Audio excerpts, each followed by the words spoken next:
আবহাওয়া এবং প্রকৃতিগত দিক থেকে প্রায় প্রতি বছরই বাংলাদেশে মে মাসে একটি বড় ঘূর্ণিঝড় হয়ে থাকে। ইতোপূর্বে আমরা দেখেছি 25 মে 2009 সালে আইলা এবং 16 মে 2020 সালে আমফান কতটা শক্তিশালী ছিল।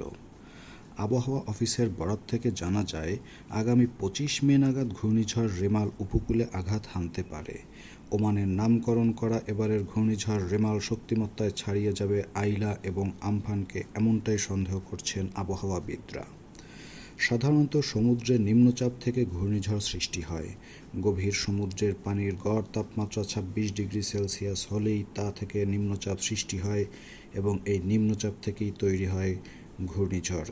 কিন্তু এবছর সমুদ্রের পানির গড় তাপমাত্রা 31 ডিগ্রি সেলসিয়াস থেকে 33 ডিগ্রি সেলসিয়াস। সুতরাং বোঝাই যাচ্ছে সাইক্লোন রেমাল কতটা শক্তিশালী হতে যাচ্ছে।